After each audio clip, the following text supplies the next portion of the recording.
Okay. Hi. Hi, everyone. I am Leah Clay. I am a Rose Community Transformer. And today I have the honor of introducing Miss Keisha Reaves. Keisha Reaves obtained her bachelor's degree in psychology and human services, and then her master's degree in counseling and psychology. Keisha Reeves is also currently certified in perinatal mental health and currently serves as one of the facilitators of the Motherwise group at Atlanta Birth Center. Ladies and gentlemen, please welcome Miss Keisha Reeves. Hi, everybody. I am so grateful to be here today. All of this great conversation just gets me so excited. I'm so happy to be here. Um, like Leah was saying, I'm a licensed professional counselor. I have a group practice in Atlanta called Push Through Therapy, and I specialize in maternal mental health. So I work with birthing parents that are trying to conceive, going through infertility, rather through IUI or IVF, surrogacy, adoption, infant loss, miscarriage, stillborn, as well as transitioning into motherhood. Black maternal health is something that is dear to me. Even with my first, I experienced postpartum anxiety. And it's just, it's a difficult experience. And oftentimes we don't, our culture can have like a stigma towards it. And then in addition to that, what we have to deal with environmentally with just being Black. And then resources also, is a huge factor. So I'm happy to talk about perinatal mood and anxiety disorders today. I will say this, it is a lot of information. So what I'm going to share is just a very brief overview, because I'm just going to give you kind of like the top of it all, because it's so much to share and to talk about. So we'll get started. All righty. So I had sent out a poll initially, asking everybody when they hear the word postpartum, what is the first thing that they think of? And great feedback, great answers. But it's interesting because oftentimes when I hear people refer to a perinatal mood and anxiety disorder, they'll say postpartum. They'll say, "Oh, I didn't have postpartum. I was fine," or "I may have had a little bit of postpartum." But the definitive answer to postpartum is that is the period after a woman gives birth to a baby. Antepartum is before they give birth. Whereas it is a spectrum, perinatal mood and anxiety disorder. It's an umbrella term that encompasses several types of symptoms. So everybody's experience may not look the same. And that's why we have different screening practices to be able to better serve a woman that is going through that. So to give you the actual clinical definition, perinatal mood and anxiety disorder is an umbrella term for mental disorders that women encounter during pregnancy and up to 1 year after birth. And sometimes we often think that, oh, it's in that fourth trimester. It's just those 3 months after giving birth. Can it even last that long? But when you really think about it, after giving birth, it is a huge transition. And I always like to preach to people. We spend a lot of time focusing on the baby, which is great and it's a blessing, but it's also like a huge psychological shift for the birthing parent. I mean, like it is, their life has changed, their body has changed. Sometimes if this experience wasn't what they thought of it, what it was going to be like, society often makes it seem as if once giving birth, you look into the eyes of the baby and angels come out and there's this, quick connection. And sometimes the bonding experience takes a minute, especially if the mother has experienced any type of trauma during labor, if there's an episiotomy, if there was a near miss, any of that, hormones, all of that, on top of breastfeeding, being able to adjust to that. If the baby latched, the pressure that she may puts on herself to be able to breastfeed, culturally, socioeconomic status, all of those things play a huge factor on the mental health of the birthing parent after giving birth. And it makes sense. And I always like to preach this to my clients, that some symptoms may arise, and it's okay because it's highly treatable, it's evidence-based, and with support, with resources, they will be fine and have functional lives at the end of it all. So what we're going to talk about today is understanding what PMADs is. That's the short version of what I like to refer to it as, what the risk factors are. I like to say the risk factors because sometimes people like to focus on if there's just a chemical imbalance or if it's a hormonal shift. But sometimes it could just be like, what's going on in the world? What's going on with your finances? Do you have support? Are people coming to help you or not? If you have multiples, if your baby was in the NICU, all of those can cause a lot of stress on top of what's going on with your body. And that's something to not be overlooked. Then also talking about understanding the signs and symptoms of PMADs. And even if you're ever working with a mom, being able to recognize, okay, this looks like something that you may need to see someone for, a mental health provider, a support group, or a group that's run by a maternal mental health expert or whatnot, so that they can get the resources that they need. And then we're going to talk about some treatment options, where to go to get help. All right, so the huge thing that I like to put in the large font is 1 in 3 African American mothers suffer from postpartum depression, compared to 1 in 7 white mothers in the US. Whenever I give this statistic, I often get the feedback as to why. So when I was talking about how on a common level, women deal with whatever's going on with their bodies, whatever their hormonal shift is going on. But for Black mothers, on top of that, there is dealing with racism, implicit biases with the healthcare providers, dealing with all of things that are going on society-wise in their communities. Even for a personal example, I had a second baby last year in 2020. I had a 2020 baby. I'm a clinician. I've been in mental health for 15 years. And I gave birth to my son in April. The following month, George Floyd died. This is like on the heels of Breonna Taylor. Then there's Aubrey. I'm in Georgia. And it was like back to back to back. And I gave birth to my second Black son. And it's like you have this minute, this window of joy. And then all of a sudden you go into this responsibility, protective mode. How am I gonna, what am I gonna do? What was I selfish? Just all of these thoughts, which creates anxiety. And just all of those additional pressures and conversations that others don't have to deal with. And that contributes to mental health. That is why 1 in 3 African American mothers suffer from postpartum depression. And we haven't even really talked about the postpartum anxiety piece. Even with antepartum anxiety, a lot of clients, specifically for 2020, for Black mothers that I work with, experience anxiety. And looking at the statistics for the mortality rate for Black women, being worried, will I live after I give birth? Will my baby live? Just having that fear that's sitting with them, trying to think of all the questions that they can ask when they see their providers. What are their options?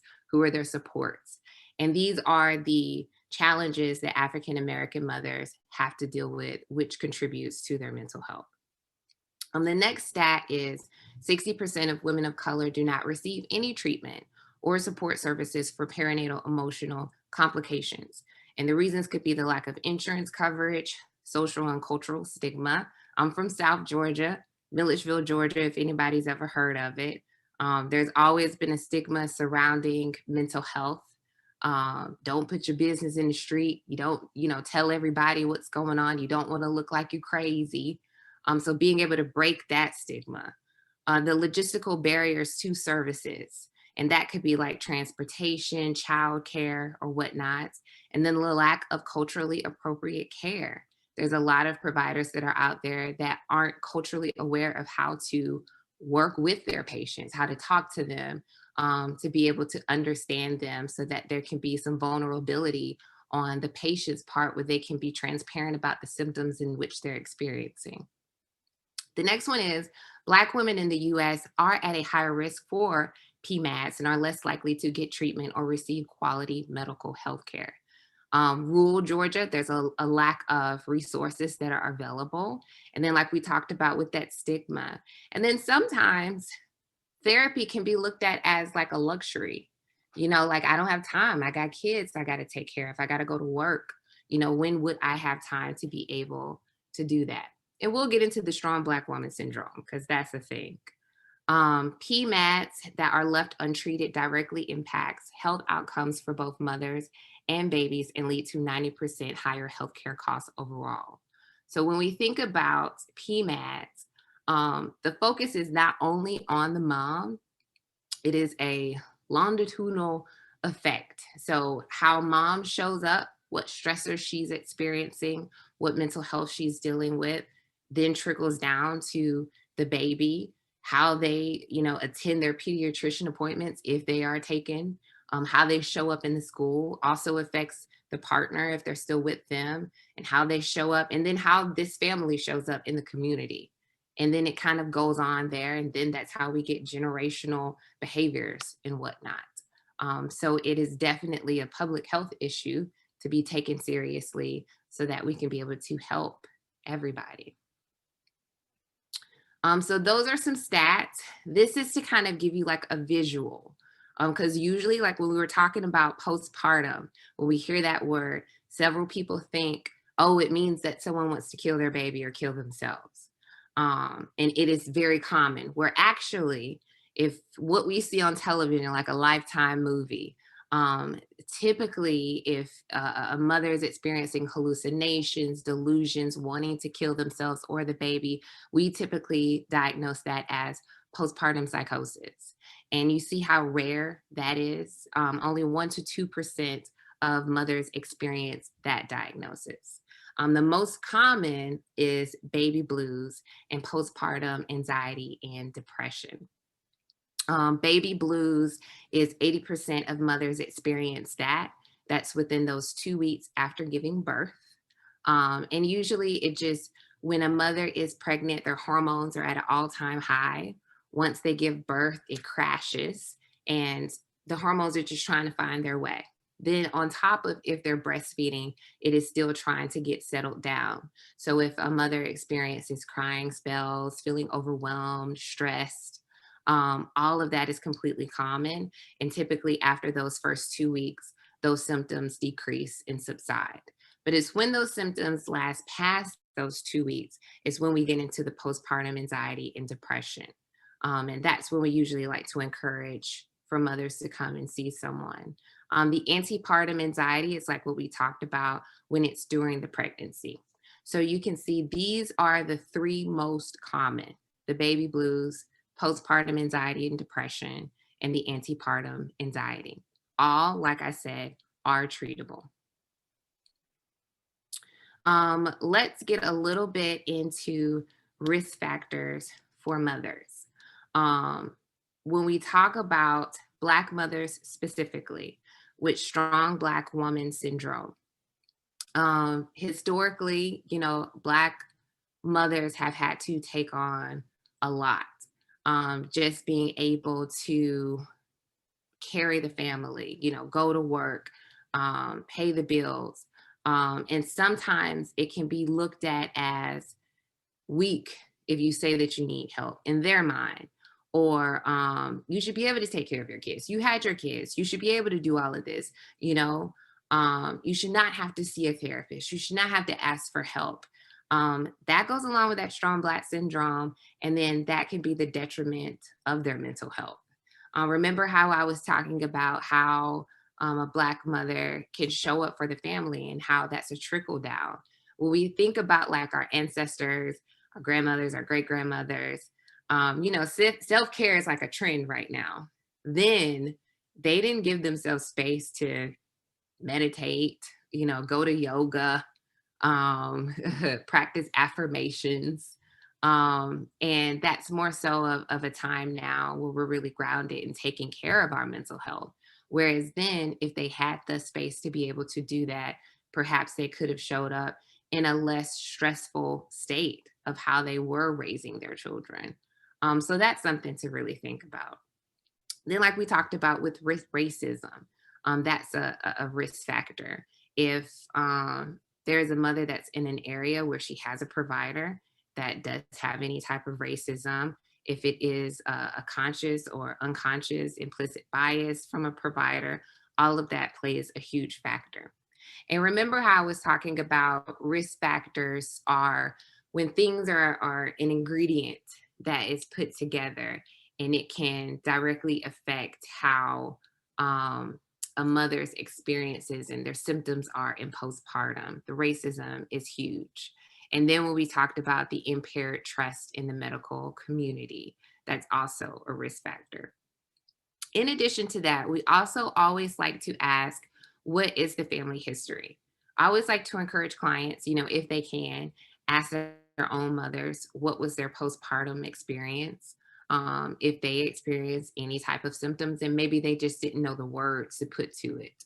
If they felt like they cried, if they weren't happy, if they had a hard time. And then the family mental history in general, just being able to know that. Sometimes if a mother is already diagnosed with generalized anxiety disorder or a major depression disorder, or even like when we talk about postpartum psychosis, the more rare diagnosis that happens, a lot of the times that is a mother who is already diagnosed with bipolar disorder and or schizophrenia, and they are unmedicated. And then there's this pivotal event of giving birth and a hormonal and chemical imbalance that can create an episode where they can have a psychotic break. And then there's perinatal psychiatrists that we can refer clients to during the pregnancy while they're breastfeeding after giving birth so that they can be able to get the appropriate dosage where it doesn't put the baby at risk or mother at risk, but it's also taking care of their mental health needs at that same time. Another risk factors is complications with delivery. So that's like we were saying, if there was a near miss, if there was an emergency C-section, they were really, their birth plan was determined to have a vaginal birth. If the baby has to go into the NICU, if they had a C-section and they're delayed on their breast milk coming in, and they were really, looking forward to this, and they're very frustrated about that. Infant temperament or high needs. When I talked about having postpartum anxiety with my first son, my risk factors were we moved to a place that was far away from all of our supports. My husband had a job that was 2 hours away and he worked 12-hour shifts. This is my first child. I was by myself, had no other supports. And my son was colic. He cried all the time. And I was extremely sleep deprived. And I admit I had a little bit of strong Black woman syndrome. I didn't want to admit that I was struggling. This was something that I really wanted. And I felt like I should be able to do this. And I'm a clinician, like I often say. But it's like you have to kind of like step back and really evaluate what you need and being able to lean in or your support so that you can show up for yourself and you can show up for your family. But if infants with a certain temperament or high needs, such as if a mother has multiples, that definitely can be a risk factor. That can be a lot. If a mother has twins or triplets and wants to breastfeed all, if there were any complications, being pregnant with multiples is already, you're labeled as at risk. That can put a lot on the mental health of that mother. Then life stressors. That can be financials, job loss, a sudden move, if the relationship with the partner didn't work out, or if the partner isn't showing up the way that they thought that they would. All of those can be a stressor. Lack of healthy family or social support. If you have nobody, if nobody is there with you at the hospital. And then when we talk about 2020, keep in mind that was the year of the pandemic, and hospitals, specifically for New York, were not allowing supports to come into the labor and delivery room. So there were a lot of first-time mothers or at risk, high-risk mothers that were giving birth by themselves. In Georgia, at least you could have one support system, one support person But some who wanted a doula would have to have them virtually on FaceTime, or just having to navigate those spaces by themselves. When you think about that postpartum period, if you thought you were going to have a rotation of family and friends coming in and helping out, and during the pandemic, that not being the case, being very isolated and alone, that is a risk factor. Then a history of infertility or infant loss. So for infertility, that's for the mothers who maybe have been trying for several years to get pregnant and then give birth, and it's come out to be a bit more difficult than what they expected it to be. And then having that guilt of, this is what I wanted, I should be able to do this. We've spent tons of money to have this family, and I'm having a hard time.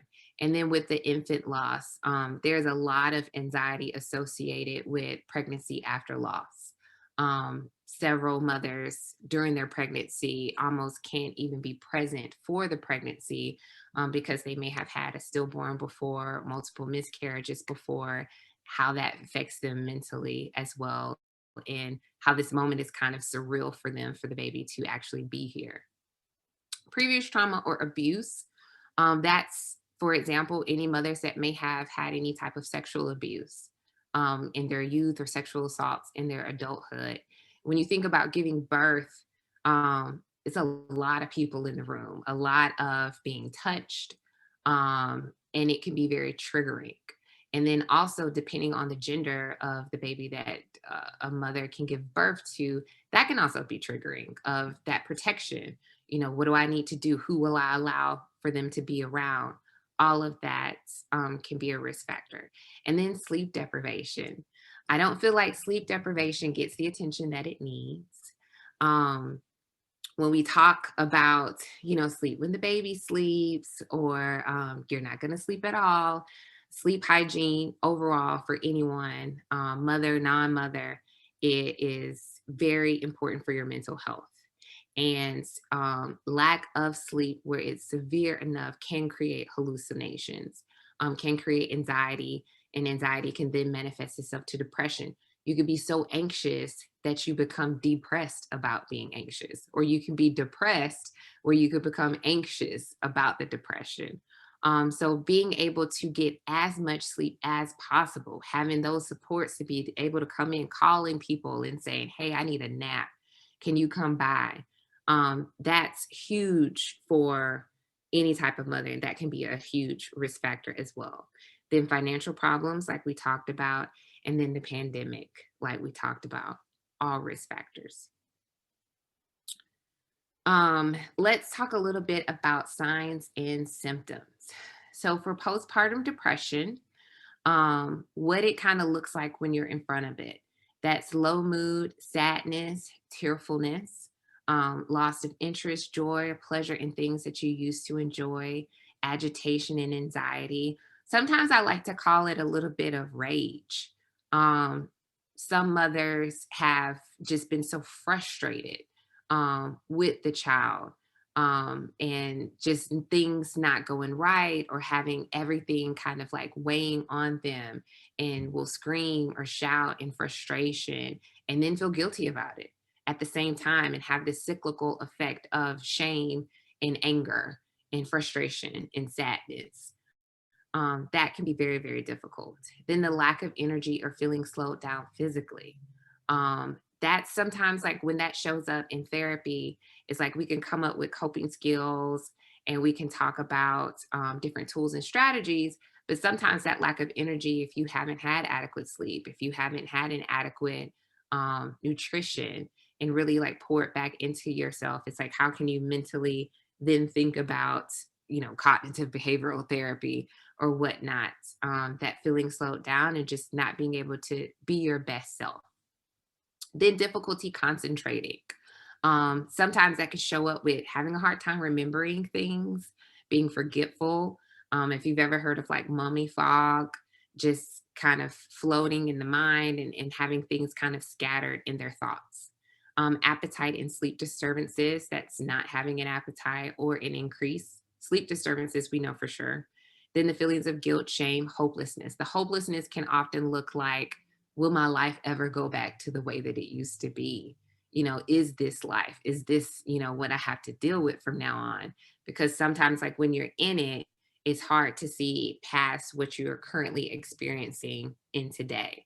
And then some mothers often will romanticize or think about their pre-baby life, what their pre-baby body looked like, especially if they had any medical complications, like if they had some sort of umbilical cord hernia, if there was a C-section that had some complications, if they had an episiotomy, any of those things. And then that can also affect with the bonding with the baby. If they're looking at having an episiotomy that was so severe, like a fourth degree tear, where they may not even be able to sit down. And then they look at this baby as kind of like the cause of it all. Rationally, they know that they're not at fault. Irrationally, in the emotions and the mental state in which they are, it can create like a roadblock for them to bond with the baby. And then they can be hopeless about it. And then possible thoughts of harming the baby or themselves. This shows up when it is, I just feel so defeated that I don't even feel like I can exist anymore. I feel so heavy. I feel so burdened down. I don't feel like I can be able to cope with the symptoms that I'm experiencing. And then with the baby, sometimes that can show up as shaken baby syndrome. So frustrated with the baby, depending on, like I said, if they had colic, what their temperament is, if they're just very frustrated with the baby today, if the baby has been crying all the time, that is what those symptoms can look like. And always keep in mind that it doesn't always look like this for everybody. It can look like tons of different things. So whenever I'm speaking with clients about the symptoms, sometimes, they may not be able to say like, yes, I'm having some tearfulness. Or yes, I'm having a lack of concentration. Sometimes it may be just as simple as I don't feel like myself. I just feel like I missed my old life, and I don't feel like I can do this. It can just be as simple as those words to know that, hey, we can be able to get you some help and some support so that we can make you feel like you can and give you that confidence back and give you some hope and know that everything will be okay. Some mothers oftentimes can have a mask on.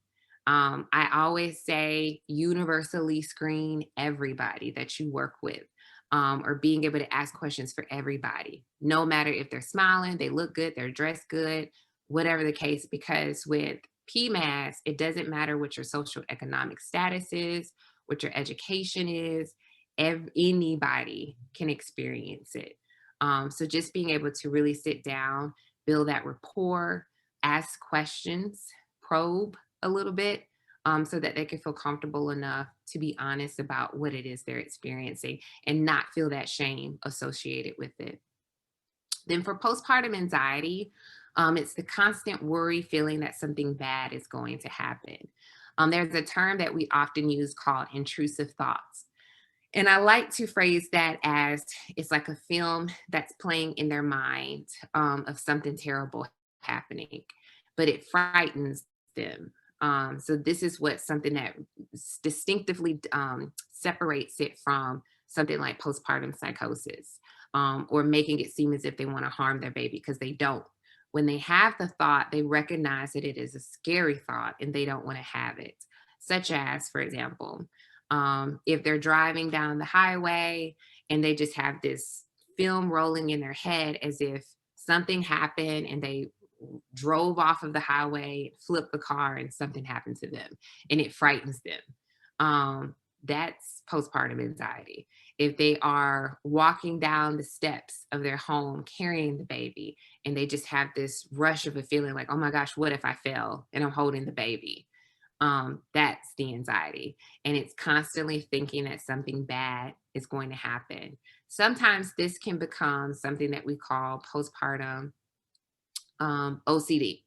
When it's OCD, is when they are exhibiting behaviors where they're avoiding those hazards that they think that they could have, such as if they think that the car may flip over when they're driving down the road with the baby, then they won't drive. They'll just avoid driving altogether. Or if they think they're going to slip and fall when they're walking down the stairs with the baby, then they won't go down the stairs. They'll just stay downstairs so they don't even have to deal with stairs. Any avoidant behavior, obsessive thoughts about it, um, all of that can then somewhat become obsessive compulsive disorder in postpartum. But back to postpartum anxiety. You can also feeling like you can't turn your brain off. So that's with racing thoughts. You're constantly thinking about the to-do list. Okay, I gotta do this, I gotta do this, but what if this, what if this, what if that happens?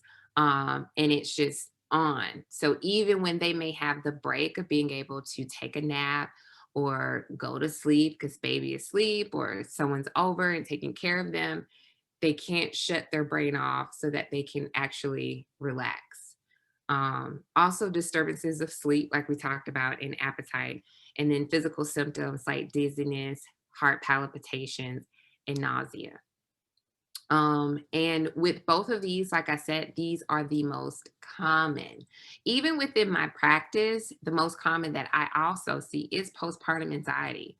Um, for mothers who've experienced a loss before this baby, and also for first time mothers is often very common. And then, kind of like what I was talking about with last year, being a Black mother, giving birth to a Black child, and just worrying about what is ahead. How do I prepare? How do I protect myself? How do I protect my family? What do I do? What will come out of all of this? That's how that can show up and what that can look like. So treatment options. So we've talked about the different types of symptoms.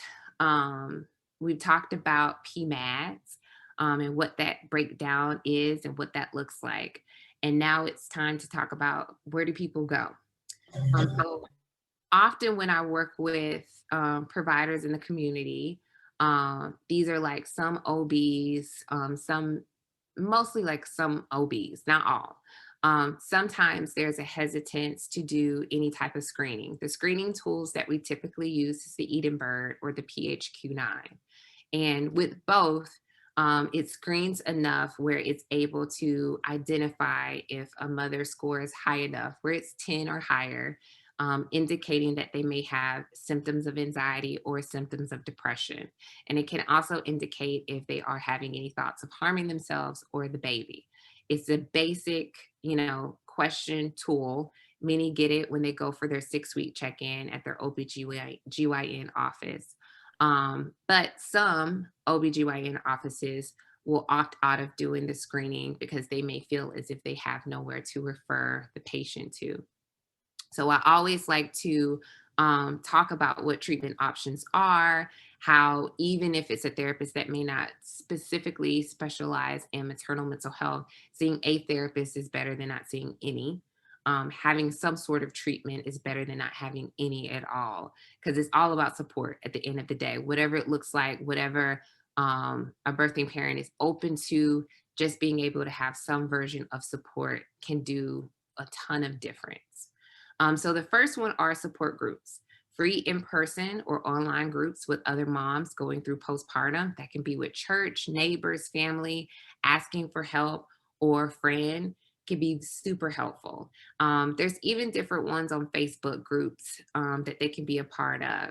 There's pros and cons to them. Such as if someone wanted to be a part of like an online Facebook group, but there's like a forum or a chat room option type of thing. It can be good because they're able to connect, not feel as isolated, talk with others. But depending on their symptoms and where they fall with PMADs, it may not be as conducive because they're not getting that direct mental health attention that they may need. Versus if they were to see someone for individual therapy. So that would be the only pro and cons to it. But it's better than nothing at all. It's better than just being isolated and sitting with your symptoms and feeling as if you're the only one experiencing what it is you're experiencing. The next one is mental health therapy, seeing a therapist during or after your pregnancy. I always encourage all mothers, it's okay to see a therapist while you're pregnant, even if you don't necessarily have any symptoms. just to go ahead and build up that rapport. And then you'll have somebody already set up after giving birth, and just to go in for a check-in, just like you have your 6-week check-in after you have given birth, or your 8-week if you had a C-section possibly. Having a check-in with a therapist that you already established a relationship with, and being able to go through how you're feeling, what supports do you have, what do you feel like you need.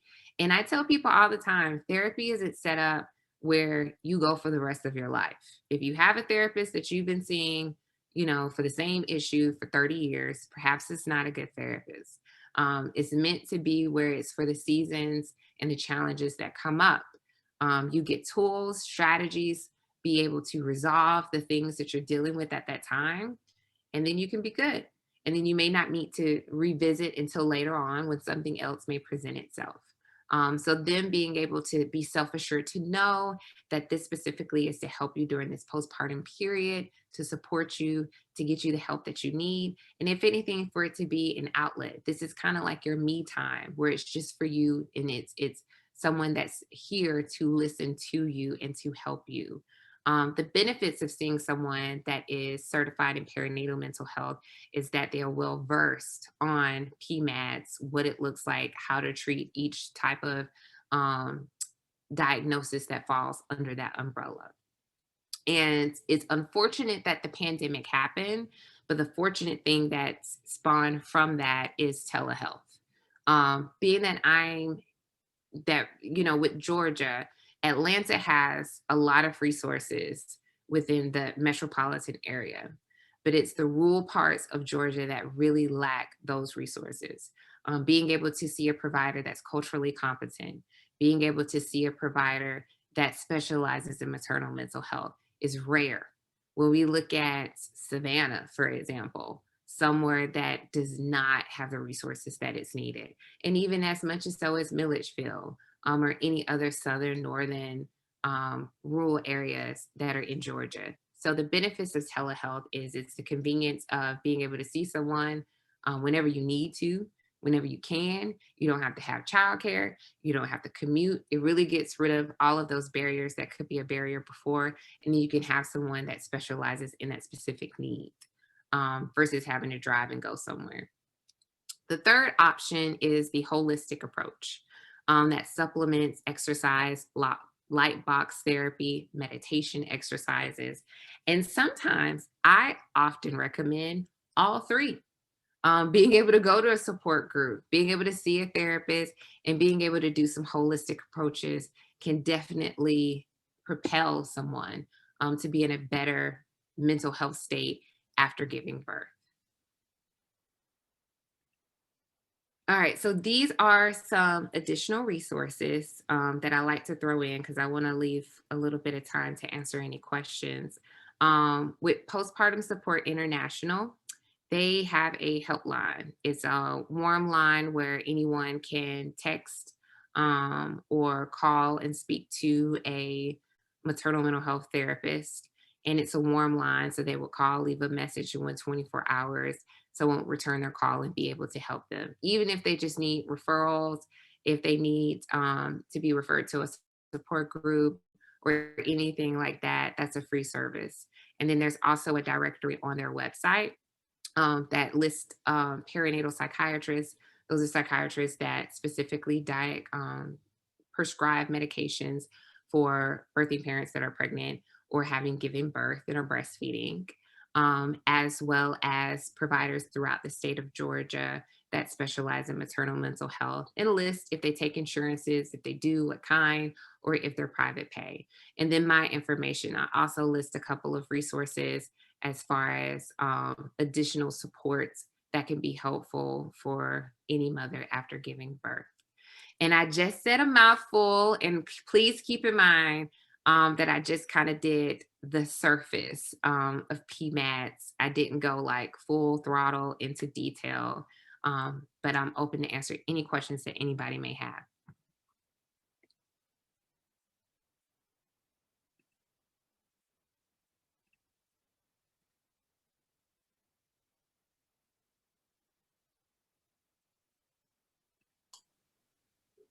So far, it looks like there's a lot of praises in the chat for you. The information that you have shared. I do see one question here. How long can postpartum depression or anxiety last? It honestly, it just depends on treatment. Sometimes I've seen where mothers have uh had a first or second child, and dealt with postpartum anxiety or depression, never got any type of treatment, and then by their third, they'll decide to get it and still have a latent version of it. So it can last. I mean, like technically, when we talk about like diagnostically, it's from giving birth up to a year. But as far as the symptoms associated with it, the anxiety, depression associated with the child, it can be latent and it can last up past a year if untreated. Thank you. I believe they said we had some questions on vulva. Trying to get over there real quick.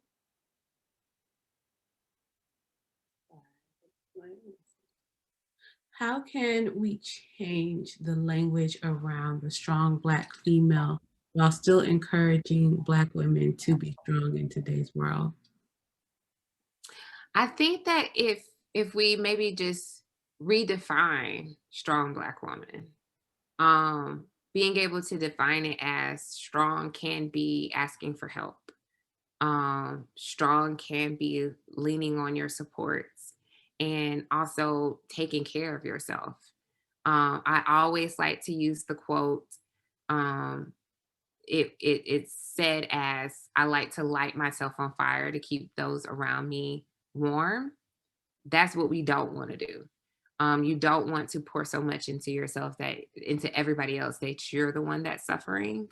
So defining it as strong is being able to take care of yourself. Strong is being able to ask for help and really utilize your community and lean on everybody else, and want to be the best version of yourself and mother that you can be. Then definitely continuing to use strong, because I think Black women are strong, but just being able to tweak our or reframe our perspective about it. I absolutely love that notion of changing the definition, reframing the definition more or less. What is the difference in postpartum blues and postpartum depression? If it's postpartum blues, I would assume you're referring to baby blues. With baby blues, it's only with the 2 weeks after giving birth. And if those symptoms exist past the 2 weeks after giving birth, then it can be postpartum depression. So it's basically, the only difference is the timing. One is 2 weeks after giving birth, and one is if it lasts past the 2 weeks. Thank you for that clarification. Mhm. And how do we help mothers advocate for themselves when they are given medicines to stabilize their PMADs without true knowledge of what they are being given? Mm. Good question. There are different websites. Like there's a website called Mother to Baby. The two is the number two. And then there's a second website. I can't think of the name of it. But it's just for that. So let's say mom was telling her OBGYN of her symptoms, and her OB just immediately prescribed her Zoloft. That's it. Is that the website? I can't think of it. I'm sorry. If the OBGYN just immediately prescribed her Zoloft, and she's unsure of the side effects, she's unsure of, how it's going to affect her or her breastfeeding or all of that. That's a website where she can go to get some clarification on it. Plus also being able to have a consultation with a perinatal psychiatrist. And just because you have a consultation doesn't mean that you have to take the medication. And with any provider, regardless if it's being prescribed meds, regardless if it's an OB, in general, advocating to ask questions, advocating to be heard, not feeling like, oh, well, this is a professional and this is what they told me to do. They know bodies, but you know your body. And the both of you are collaborating in order to get you to be in a better place. So being able to do that collaborative approach and empowering mom to ask questions and do what also feels comfortable for her. Wonderful. Okay, and I think that was, oh wait, there's one more, and I probably once you complete this, it'll take us to the time. How did you end up dealing with how you felt about your baby being colicky, and did you get help? And if you feel comfortable answering that last part. I always encourage everybody to have a therapist. Therapists have therapists. And it's important because, we don't want to show up in our sessions and we not be mentally sound. That's always just so important. And so I already had a therapist. And so I resumed my sessions. And then I ended up just being transparent about what it was I was experiencing to my friends, having them come over and help. And then figuring out that I needed to change my diet and some of the things that I was consuming because I was breastfeeding that contributed to his colicness.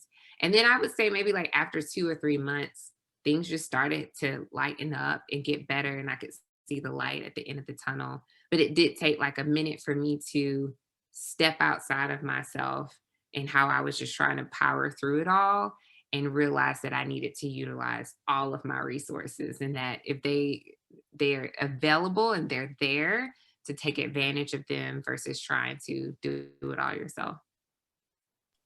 Thank you. Deeply appreciate you for sharing your experience. And with that, that closes out your session. It was phenomenal. Everyone in the chat has radiated that. And I appreciate you again. We appreciate you at Rose. And thank you again. Thank you, everybody. And I'll go ahead and have open